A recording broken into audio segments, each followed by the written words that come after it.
Hey friends, welcome back to MXP Oakland.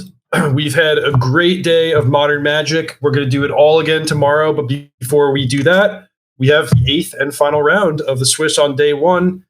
And we're featuring a player that we saw earlier today on camera, Alexander Lim with Bring to Light Scapeshift. Jarvis, when I asked you about this deck, you told me it's a 4-color deck that's advantaged against other 4-color decks. Well, that is precisely the matchup we're going to see. Let's head down. I do want to say that Daniel's 4-color deck is not a normal 4-color deck. Okay, so this is Daniel Wong. Alexander Lim has the Bring to Light Scapeshift. Daniel Wong, both players at 6-1. Tell us what's going on with this other 4-color deck. So I'll tell you a story about Daniel Wong, and it's that he likes casting Time Walks.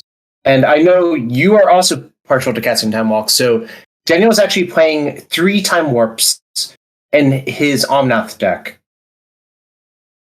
And oh man, I recognize this dude. Yeah, this is the guy who's famous for triple or quadruple sleeving his deck. Yep. Also, his MTG username is Time Walking on Sunshine. Which that's a great username. He also has a very funny YouTube video explaining the deck, but in song form. So, really great player, great guy. Famous for a bunch of things, but definitely famous for Time Warps. So I saw the deck name, which I guess Daniel self-named the deck 4-color combo.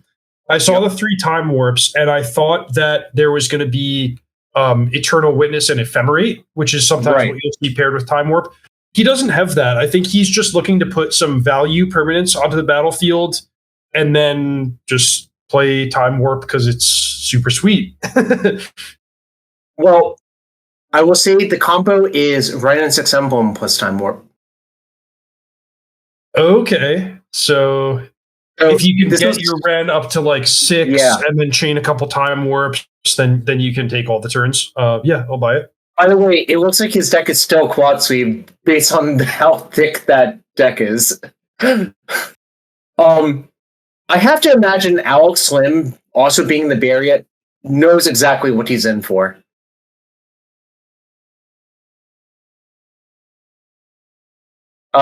The other thing is, this approach to Time Warp used to be a lot easier when Mystic Sanctuary was legal in Modern, because you could bridge the gap by putting Time Warp on top of your deck with fetch lands, casting a few more times with the Wrenn going. Obviously a little bit more difficult to do that now, but I think Daniel is pretty happy to justify playing Time Warp if it's at all reasonable to do so. Yeah, so let me circle back to the original question. Who do you see as advantaged in this matchup? The Bring to Light Scapeshift or the Time Warps and counterspells? I think having the actual card counterspell in your deck changes a lot. When I said that I thought Scapeshift was favored versus a lot of the other 4-color decks, is because a lot of the other 4-color decks don't actually play counterspell. Mm-hmm. Yep. So I think the needle might move slightly in Daniel's favor, if not more than slightly, actually.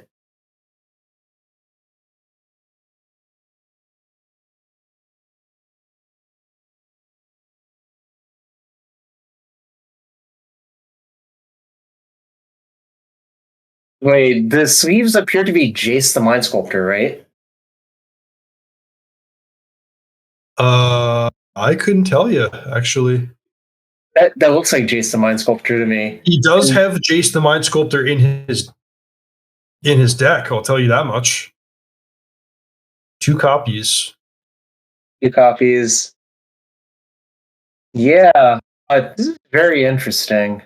So we got a bunch of fetch lands. 4 Wrenn and 6, of course. Some Jaces, some Teferis, Omnath, Solitudes. We even have Kahira as a companion, actually. Yeah, both players, I think, have Kahira as a companion. No, I'm sorry. Alexander does not, because he has Dryads. So we've been told by Twitch chat that card that's actually on the sleeve is Mystical Archive Time Warp from Strixhaven. Which that's like the super advanced version of the burn player with the mountain playmat and the all red sleeves. Yeah, I honestly couldn't have told you that was that card.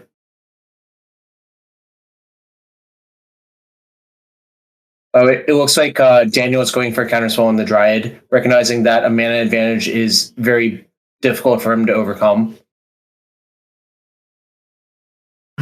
Yep, makes sense.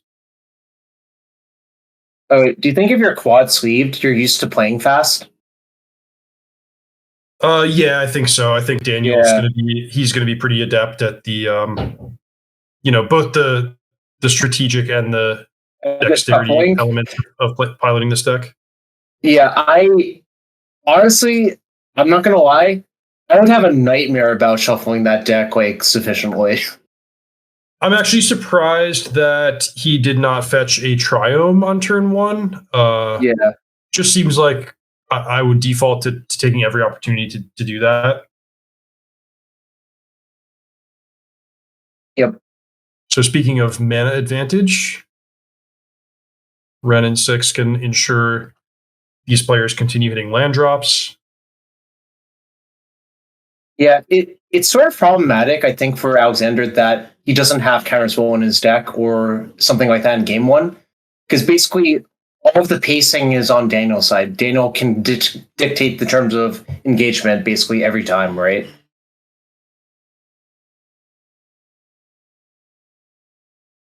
Counterspell is, it's like it trades for anything and it does it at 2 mana instant speed. The only place where it might not be as powerful is if we get to a pure top deck battle. Mm-hmm. And there are some mid-range mirrors where that happens, where like you're trading off resources, but this is the other kind of mid-range mirror where like every card generates additional value, and I don't think we're going to see the players empty-handed all that much. No, I think what's going to happen in this mid-range one is once someone gets ahead, the other person's going to instantly die to the Haymaker, the like either 5 mana Escape Shift or 5 mana Time Warp.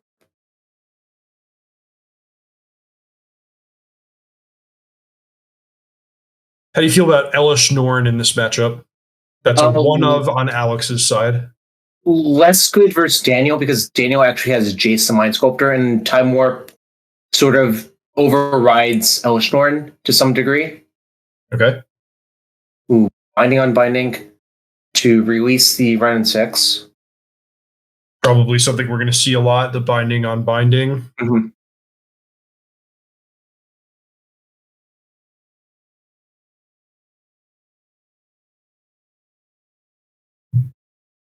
I would like to say that the cards are basically all foil in this mirror match, or the semi-mirror match.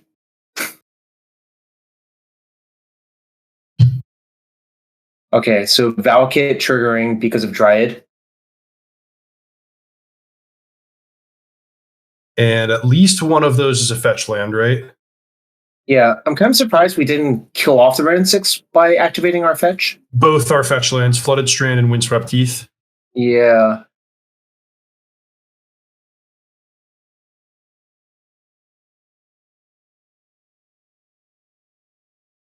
Actually, one thing that could happen is if Alex draws another Valakut, I think that might just outright kill Daniel. Yeah, I mean, I'm impressed. I thought that the early game was favoring Daniel Long here with the well-placed counterspell and Ren and the resource advantage, but I mean, Alexander Lim doesn't have a lot going on, but the Dryad and the Valakut, that's sort of enough here. But I agree with you, Jarvis. I don't get why you want to take 3 loyalty off of the Ren but not kill it. Like, I think it's possible that Alex changed his mind. He was initially going to kill it, then he realized that Daniel was at such a low life total that we could possibly just get lucky and square a free win that way. Okay. I think it's better not to compound the mistake, essentially, and that's what Alex is doing by doing this.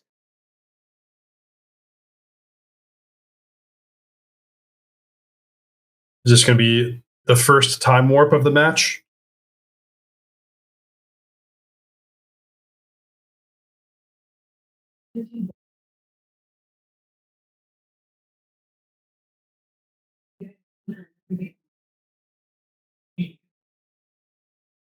So Twitch chat is saying he's playing around removal, but you could just kill the Ren by cracking a fetch, right? So that doesn't really make sense to me. I guess I don't really understand.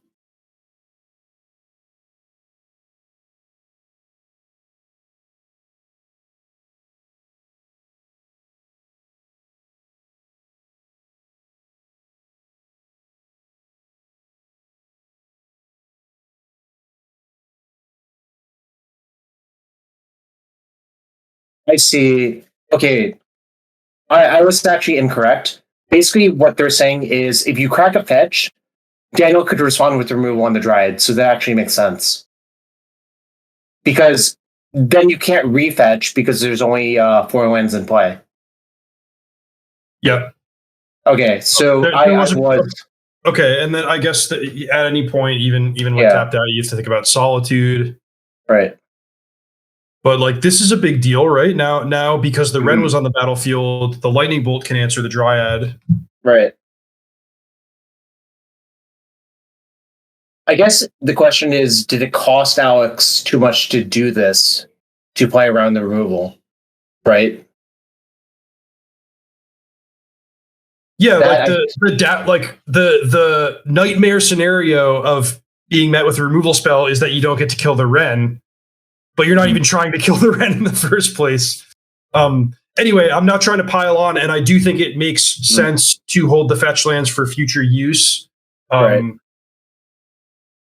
But we're just talking about an alternative line of play that Alexander had available to him, if he had judged that it was the right thing to fight over.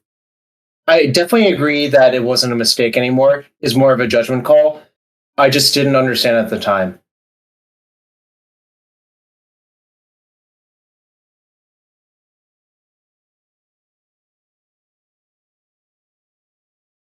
There's certainly a lot of things going on. So there's a bolt on the stack, a fetch resolved. Is it going to Daniel's head, I guess? I killed the first one that resolved with the Dryad on the battlefield triggered Valakut and killed the Ren. Sure. And then the other one is the Dryad will be dead by the time the other fetch resolves. Sure. I do want to point out that Alexander just straight up has 5 mountains on the battlefield, based on the actual types of the lands. So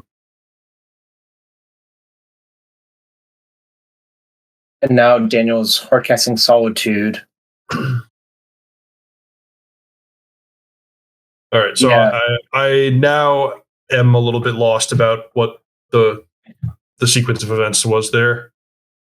Well, all I'm going to say is I think these two players understand what's going on, and it's just a little bit hard to keep track of because the stack cleared so quickly.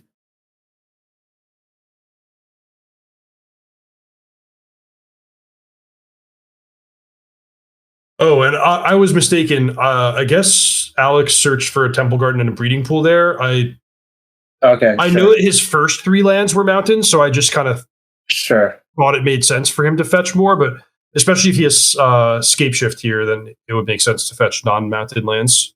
Yeah, the door is open to get killed by Bring to Light. Yep, that looks awfully lethal to me. Daniel's only at 9, so it's kind of hard to even mess up the Scape Shift because you don't even have to sacrifice all your lands. So this is, I think, what you were getting at, Jarvis, where you have this jockeying for position. Our cards mirror each other. We're trying to get ahead with small value plays, and then boom, Bring to Light goes way over the top. So Daniel had his relative advantage of the counterspell early in the game, but here, the advantage of if we tap out, Alexander has the instant win, 1-card win combo of Scape Shift.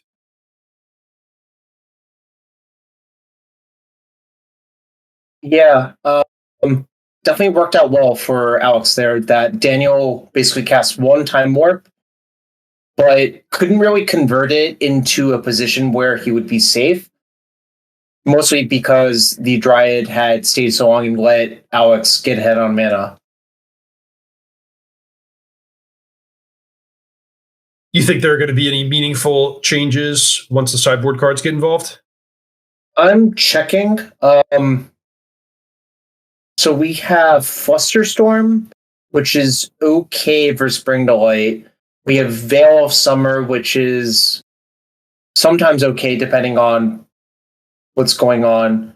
Interestingly, Alex also has Flusterstorm and Veil of Summer. I think Alex's Veils are better than Daniel's Veils are, probably.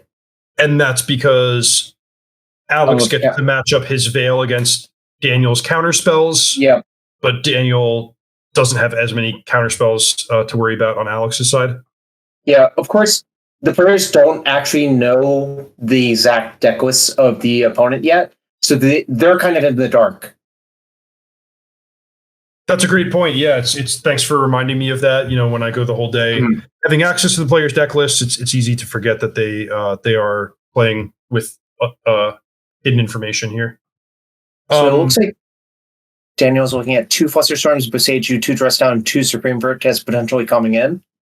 Okay, so the dynamic that I am worried about with all of these Veil of Summers and Flusterstorms is just getting stuck behind Teferi Time Raveler. Right. Yep. And I feel like there are just not that many good answers to Teferi. So there's a high risk of just having all of your cards turn to applesauce in your hands and slip through your fingers. So this is the actually exact reason why I stopped playing Flusterstorm. I played Dovin's Veto instead. I was sick of getting Teferi'd. Yeah, or at least Spell Pierce. Yeah, Spell Pierce in these mirrors kind of goes dead too quickly, was my experience. And like, Dovin's Veto is basically Counterspell, except versus Veil of Summer. Kind of hard to say, just say no to it, no questions asked, negate, you know? Yeah.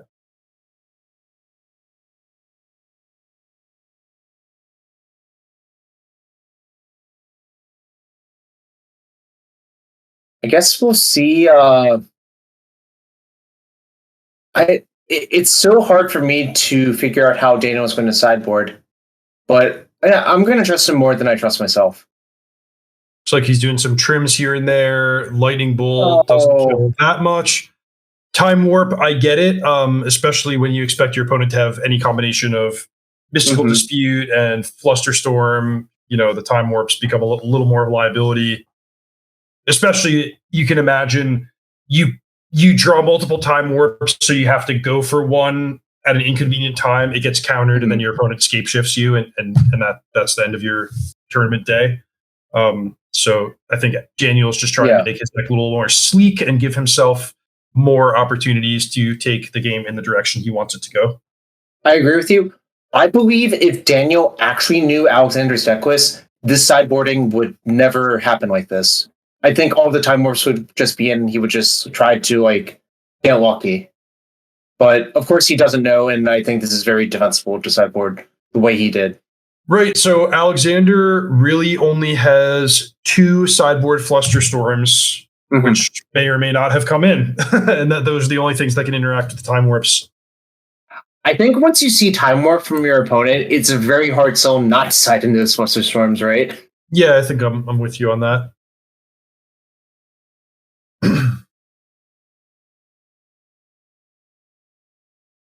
Yeah, good point in the chat. Dress Down doesn't actually shut off Dryad of the Blazing Grove, and that's because of layers.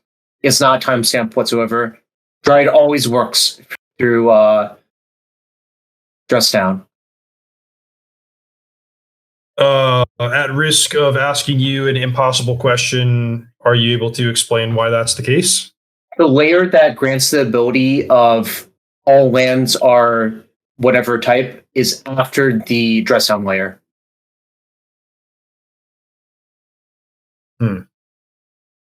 That's not a very satisfactory answer, is it? It's like You know, when It's my a- insurance company says my claim wasn't accepted because of this little factor in the fine print down at the bottom of the contract. It's the same feelings. That doesn't sound like the way it should work in the real world, but I guess you're the boss. Yeah, there's a basically, I don't know. Maybe I actually explained it wrong as well. It's very possible. This is one I would just get a judge to explain it to you, read if that interaction came up in a match we had while I'm killing you with Valakut the Molten Pinnacle. Yeah. As though that would ever happen, Jarvis. Oh, I believe I could kill you with Valakut the Molten Pinnacle.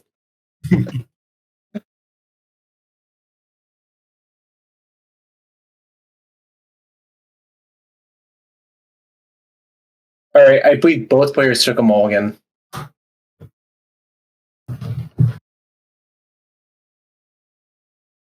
Both players mulliganing. I'm going to say that favors whichever player is able to resolve Ren in 6. Because these decks, they need a lot of resources, but if you have a fetch land and a Ren, you're basically set for life. You're going to make all your land drops. And in fact, what can happen in those scenarios is you get mana flooded. It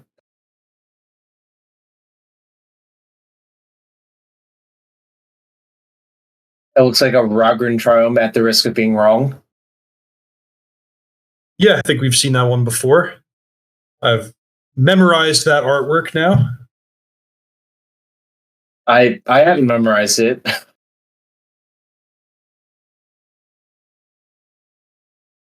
Oh, is it the Ragran Triome mirror? It kind of looks like the same, like 3 rocks in the middle sort of art, right? That's right.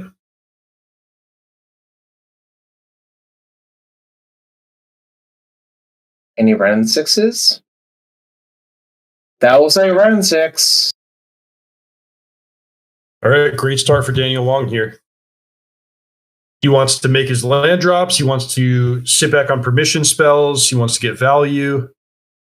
It looks like we might have dueling Ren 6s. Then who's favored? Breed. Then it's a contest. Then it's whoever's spells are better in hand, because both players will be all set when it comes to lands. A card that Daniel would love to deploy here is Teferi Time Raveler. That would give him a huge advantage. So actually, Alex went for the pending on Ren instead of playing his own Ren.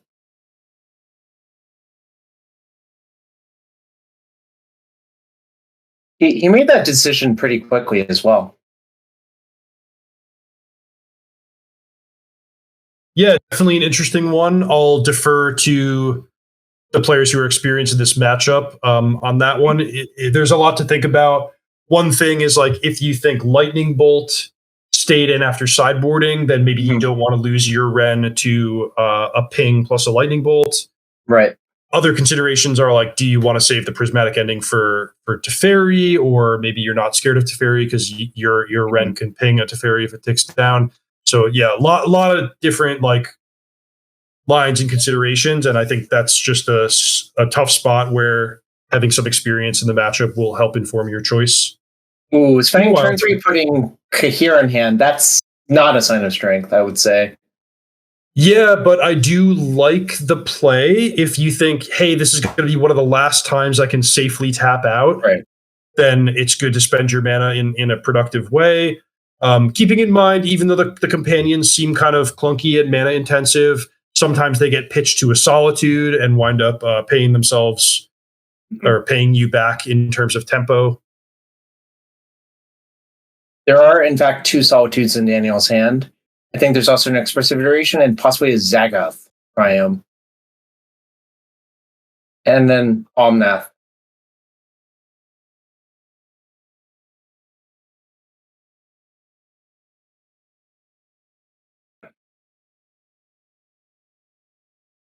God, Daniel's in dire need of, like, an abundant growth, I think. Yeah, so I see that he has Flusterstorm. I see that untapped Boseiju is really not helping him. Well, I'll say not helping him double spell. It's fine to just cast, an Omnath or a Kahira or a Solitude if he wants, but he's not really able to do Expressive Iteration and hold up Flusterstorm.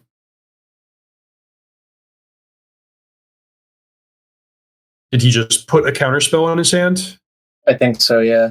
Okay. I believe it's the Jace spellbook counterspell. Or maybe the dual deck one. It has Jace on it, like throwing his arms out. I'm sure you've seen it. This looks like a pending as well.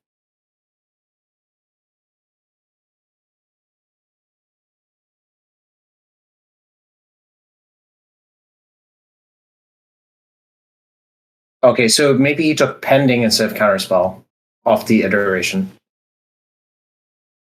Sure.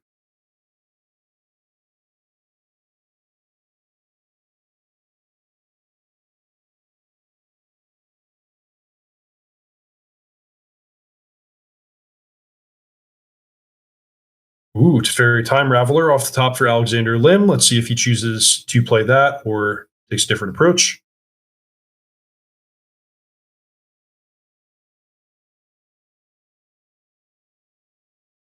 Okay, so if Daniel Wong cannot remove this, then he's going to have at least one Flusterstorm that's turning to applesauce in his fingers.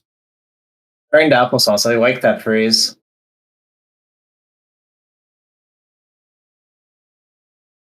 It's Omnath.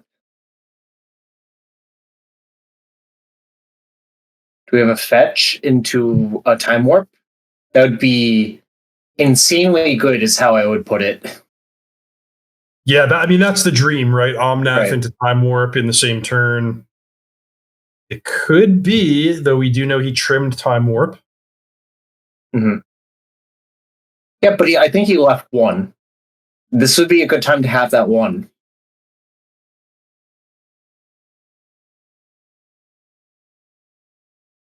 Or different colored dice. You love to see it. All right, just a tapped land. Oh, that's not a good sign. So what do you have for us, Daniel? Your own Teferi, perhaps? Or pending? It looks like a pending if those three... No, a Kira. Got it. Yeah, I guess that is a way to use the mana.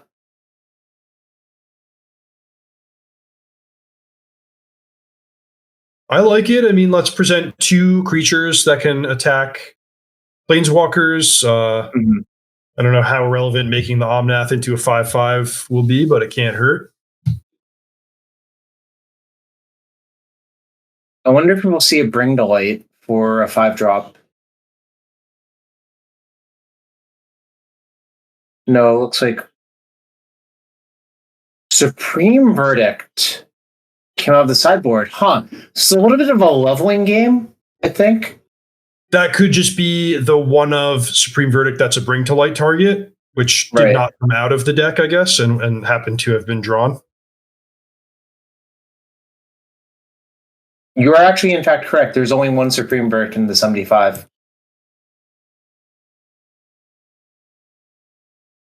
Solitude, Hardcast. Teferi really warping the game around it as it does. Yep.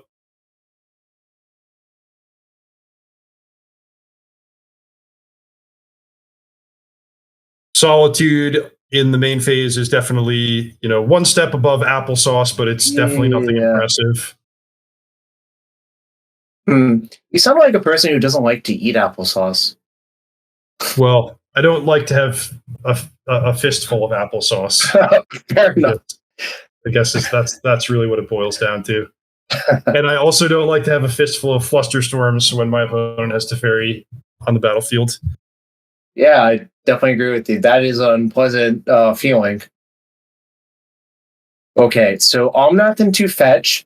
Alex is doing stuff. Bring to Light for Escape Shift would not be lethal, but there's only 6 lands, but I guess Bring to Light for Tibalt is probably good enough on average, if I had to guess. Yeah, especially given that you're already ahead on other metrics. And remember, it's Alexander who has the one-shot kill. Daniel doesn't really have any one single card that can pull him back from a losing position. Yep. And there's the Bring to Light for Elshnorn. So I guess we had 5 colors, and this cuts off a lot of removal spells. Cuts off Leyline Binding. Fury, Solitude.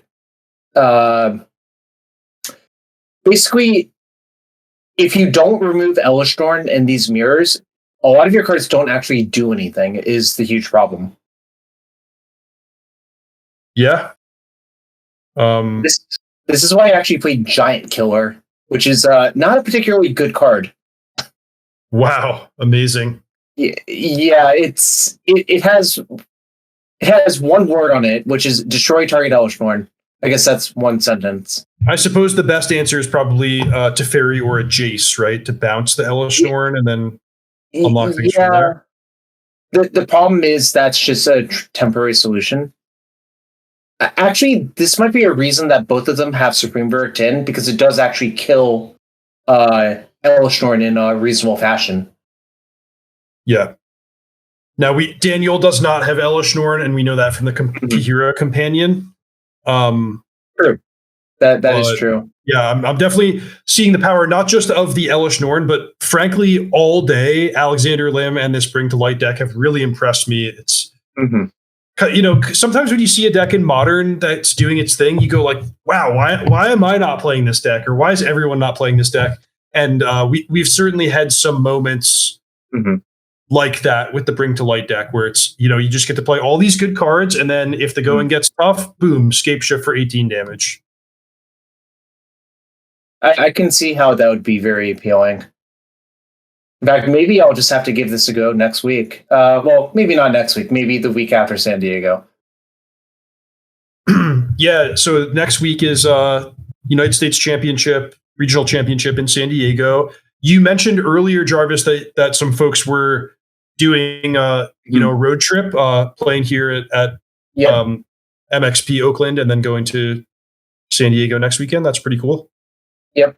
Although I don't believe San Diego is very close to San Francisco, frankly, but that's how it'd be. Looks like another Bring to Light for Valky is really locking it up. This seems like a tough one.